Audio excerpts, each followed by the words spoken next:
Section 2, donc, les juridictions de droit commun de jugement. Alors ici, comme nous l'avons fait pour les juridictions d'instruction, nous allons envisager successivement juridiction du premier degré et juridiction du second degré. Tout d'abord, paragraphe 1, les juridictions du premier degré. Et là, tout de suite, il nous faut remarquer une différence importante entre les juridictions pénales et les juridictions civiles. Vous vous souvenez sans doute qu'au sein des juridictions civiles, il y a une seule juridiction de droit commun, en l'occurrence le tribunal de grande instance. En matière pénale, c'est différent. Il y a plusieurs juridictions de droit commun. En effet, il y a une juridiction de droit commun par catégorie d'infraction. S'agissant des contraventions, la juridiction de droit commun compétente, c'est le tribunal de police. Le tribunal de police juge les contraventions, en précisant tout de suite que sa compétence a été temporairement réduite par la création des juges de proximité, lesquels sont compétents pour juger les contraventions de la première à la 4e classe, laissant ainsi les contraventions de 5e classe à la compétence du tribunal de police. Bon, maintenant, c'est une réduction de compétence qui est temporaire, puisque, ainsi que nous l'avons vu précédemment, les juridictions de proximité seront supprimées à compter du 1er janvier 2015. S'agissant maintenant des délits, la juridiction de droit commun compétente, eh bien c'est le tribunal correctionnel.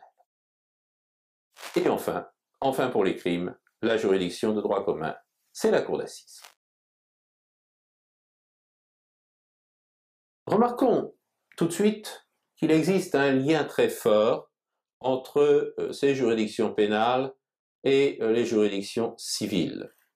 Un lien très fort au point que l'on dit souvent qu'il existe une unité des juridictions civiles et des juridictions pénales. Cette unité, nous l'avons déjà rencontrée à propos des juridictions d'instruction. On veut que le juge d'instruction, c'est un magistrat du tribunal de grande instance. La chambre de l'instruction, ça n'est qu'une des chambres de la cour d'appel. Cette unité, elle se manifeste aussi dans le cas du tribunal de police et dans le cas du tribunal correctionnel. En effet, le tribunal de police, eh bien, ça n'est pas autre chose que le tribunal d'instance statuant en matière pénale. Et le tribunal correctionnel, ça n'est pas autre chose que le tribunal de grande instance statuant en matière pénale. Alors, lorsque les tribunaux sont petits, lorsqu'ils ne comportent qu'un juge ou qu'une chambre, eh bien, ce juge ou cette chambre vont tenir tour à tour des audiences civiles et des audiences pénales. Par exemple, le juge d'instance constituera le lundi le tribunal d'instance pour statuer en matière civile, et le mardi, il deviendra tribunal de police pour juger les contraventions. À l'inverse, lorsque les tribunaux ont un effectif important, là, les juges peuvent se spécialiser. C'est surtout notable dans les gros tribunaux de grande instance, où l'on voit apparaître des chambres correctionnelles. Alors cette unité des juridictions civiles et des juridictions pénales, elle a été temporairement remise en cause dans le cadre du tribunal correctionnel par la loi du 10 août 2011 sur la participation des citoyens au fonctionnement de la justice pénale. En effet, cette loi, en s'inspirant fortement du fonctionnement des cours d'assises dont le modèle a été largement repris, cette loi avait décidé d'introduire des citoyens assesseurs dans la composition du tribunal correctionnel. Et cela à raison de 2 citoyens assesseurs venant s'ajouter aux 3 magistrats composant normalement une chambre d'un TGI. Alors ceci crée une différence importante entre le tribunal correctionnel, on pouvait donc avoir des citoyens assesseurs, et le tribunal de grande instance, qui, lui, en matière civile, est exclusivement composé de magistrats en principe. Cette introduction de citoyens au sein du tribunal correctionnel s'est cependant faite à la fois de manière expérimentale et partielle. L'introduction était partielle tout d'abord, puisqu'elle ne concernait pas tous les délits. Seuls certains délits punis par une peine d'emprisonnement égale ou supérieure à 5 ans, ce qui correspondait par exemple à des atteintes violentes aux personnes, telles que vol avec violence, seuls ces délits-là pouvaient être jugés par une formation citoyenne du tribunal correctionnel, donc comportant des citoyens assesseurs, les autres délits demeurant jugés par une formation ordinaire ne comprenant que des magistrats professionnels. Cette introduction de citoyens assesseurs, elle était également expérimentale. Cette loi du 10 août 2011, elle avait prévu que du 1er janvier 2012 jusqu'au 1er janvier 2014, elle ne serait applicable que dans quelques cours d'appel, 2 au moins et 10 au plus. À l'époque, 2 cours d'appel avaient d'abord été désignés pour expérimenter la réforme, c'était Toulouse et Dijon. Et puis par la suite, on a étendu la réforme à quelques autres cours d'appel, mais cette extension a été très rapidement supprimée à l'occasion du dernier changement de gouvernement. C'est qu'en effet, la réforme s'est très vite avérée peu réaliste en pratique. Étant donné qu'il y a de très nombreuses affaires correctionnelles, on pouvait penser que cette réforme impliquait de tirer au sort des centaines de citoyens assesseurs. On pouvait estimer qu'on aurait besoin de 6 000 à 9 000 citoyens chaque année. Comme cette fonction ne peut pas être réservée aux seuls retraités, eh bien ça risquait de mettre une belle pagaille dans les services publics ou dans les entreprises. En outre, cela n'allait pas améliorer les finances de l'État, puisque ces citoyens devaient être indemnisés à raison d'une somme variant entre 108 et 180 € par jour. En outre, au bout de quelques mois, au sein des cours d'appel expérimentant la réforme, il est apparu que les citoyens assesseurs n'étaient pas plus répressifs que les magistrats professionnels, contrairement à ce qu'avaient cru les promoteurs de la réforme. Et il est apparu également qu'une telle réforme avait pour inconvénient de ralentir le cours de la justice en augmentant de 50% le temps nécessaire pour juger une affaire. Alors ceci a conduit l'actuelle garde des Sceaux, Madame Taubira, à mettre fin à cette réforme à compter du 30 avril 2013.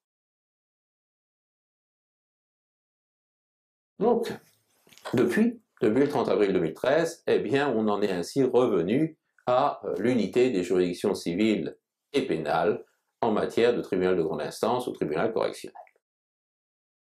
Dans le cas maintenant des crimes, là, on peut dire qu'il y a une différence importante entre juridiction civile et juridiction pénale, puisque la cour d'assises, elle, n'a pas son pendant au sein des juridictions civiles.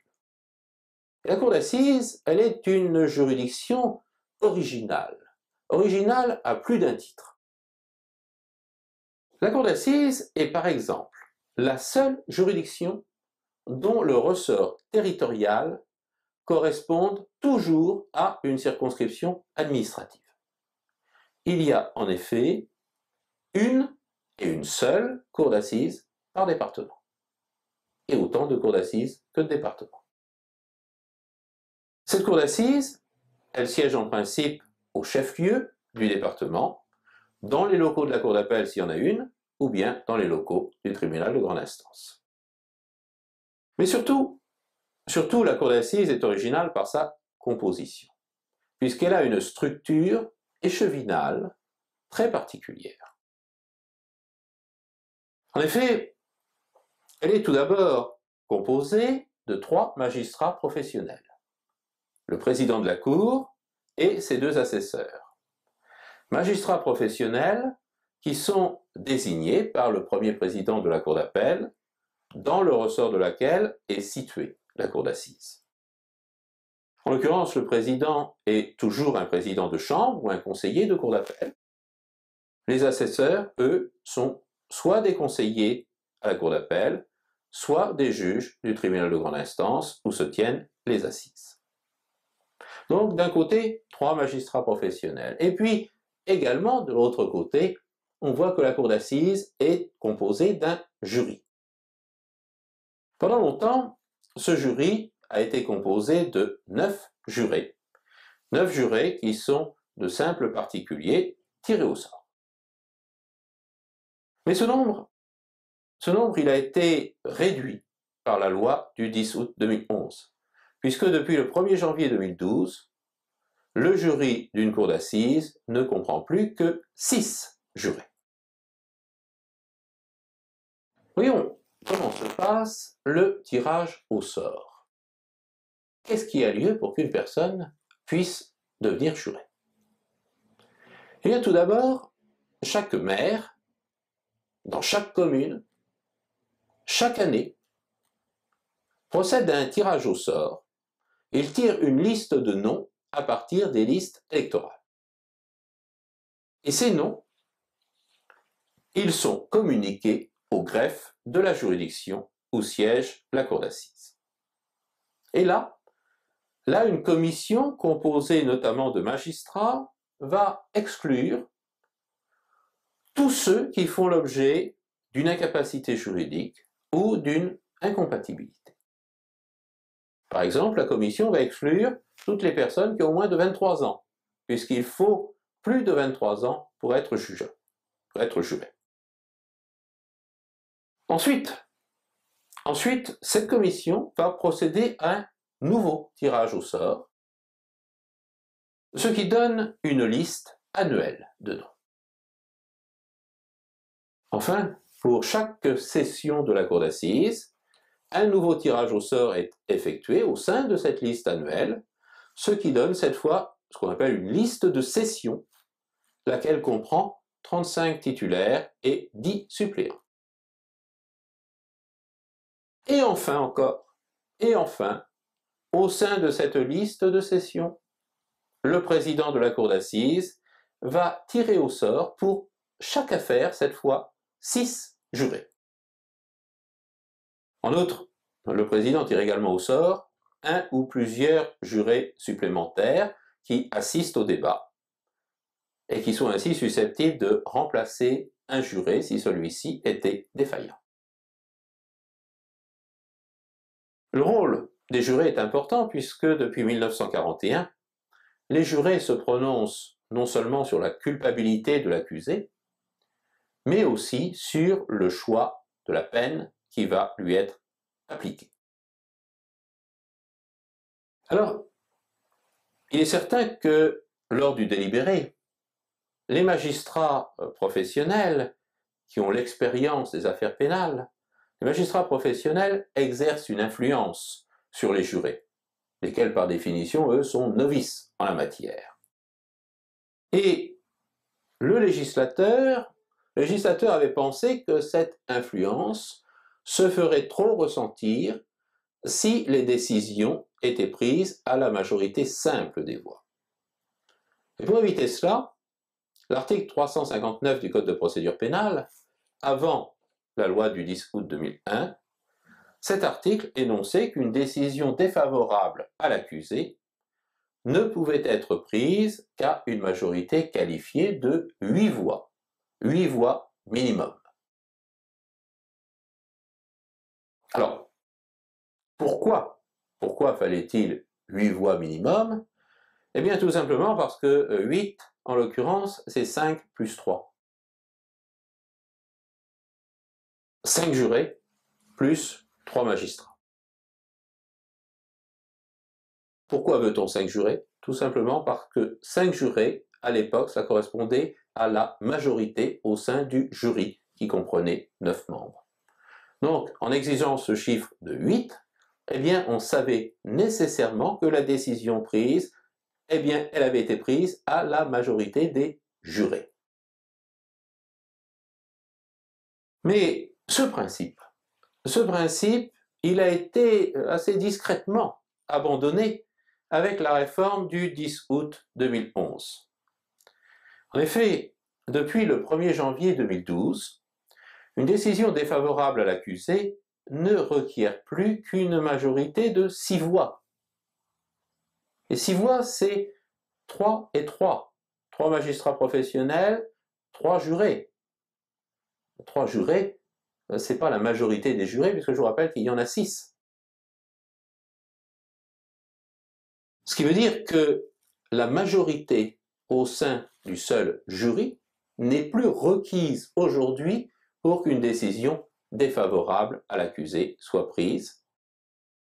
Et ceci a été validé par le Conseil constitutionnel dans une décision du 4 août 2011, laquelle a expressément refusé de faire de l'exigence de majorité absolue au sein des jurés un principe fondamental reconnu par les lois de la République. Enfin, la Cour d'assises présente également une autre particularité importante, mais cette autre particularité, elle concerne l'appel, et nous allons la retrouver en étudiant les juridictions de jugement du second degré. Les juridictions du second degré, donc. Jusqu'à la loi du 15 juin 2000, il n'y avait qu'une seule juridiction d'appel en matière pénale, et c'était la Chambre des appels correctionnels. Cette Chambre des appels correctionnels, qui existe toujours aujourd'hui, c'est une chambre spécialisée de la Cour d'appel, comprenant 3 conseillers, l'un des 3 présidant cette chambre.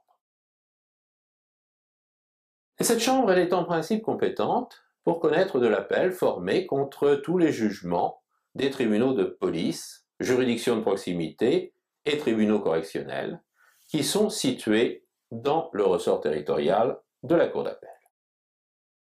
Mais je dis bien en principe compétente, parce que les décisions des juridictions de jugement du premier degré en matière pénale ne sont pas toutes susceptibles d'appel.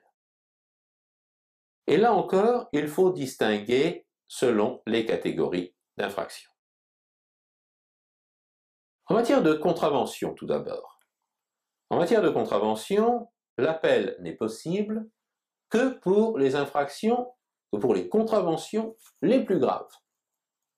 C'est-à-dire soit celles qui donnent lieu à l'octroi de dommages intérêts, soit celles pour lesquelles l'amende qui a été prononcée est supérieure à 150 €, soit celles pour lesquelles l'amende qui était encourue, même si elle n'a pas été prononcée, était supérieure à 750 €, ce qui correspond aux contraventions de 5e classe, la classe la plus élevée. Notons au passage que l'appel est également possible pour les contraventions donnant lieu à une suspension du permis de conduire. Il faut ici également remarquer qu'en matière de contravention, depuis une loi du 9 mars 2004, les appels sont jugés non pas par les 3 magistrats de la Chambre des appels correctionnels, mais seulement par son président. C'est donc dans ce cas une juridiction d'appel à juge unique qui statue, ce qui est tout à fait exceptionnel dans notre système juridique, où le juge unique n'existait jusqu'à cette loi qu'au seul premier degré, les juridictions d'appel étant toujours des juridictions collégiales. En matière de délit maintenant. Alors en matière de délit, là, l'infraction est plus grave et donc l'appel est toujours possible, aussi bien par la personne condamnée que par le ministère public. Mais il faut savoir qu'en pratique, il y a très peu d'appels. Le taux d'appel est très stable et il est d'environ 6% seulement. Passons maintenant aux affaires les plus graves en matière criminelle. Eh bien, en matière criminelle, curieusement, alors que là on pourrait se dire que si l'appel est toujours possible en matière de délit, il doit toujours l'être également en matière criminelle, et bien pourtant, jusqu'à la réforme du 15 juin 2000, il n'y avait pas d'appel possible.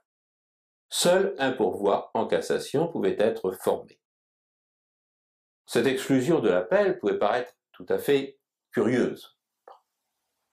On se dit que plus les faits sont graves, plus les garanties de bonne justice sont nécessaires. Mais cette exclusion de l'appel, elle tenait à deux raisons. D'une part, l'arrêt d'assises émane pour partie du jury qui est l'expression de la souveraineté populaire, et l'on concevait mal à l'époque qu'une chambre composée seulement de magistrats professionnels puisse remettre en cause la décision d'un organe représentant, lui, cette souveraineté populaire. Et puis d'autre part, et surtout, le double degré de juridiction, il avait déjà eu lieu. Il avait eu lieu lors de l'instruction, comme on l'a vu. Et pendant longtemps, cela a paru constituer une garantie suffisante de bonne justice. Mais tout va changer avec la loi du 15 juin 2000. Depuis son entrée en vigueur le 1er janvier 2001, cette loi a donné à l'accusé et au ministère public la possibilité de former un appel à l'encontre d'un arrêt de condamnation rendu par une cour d'assises.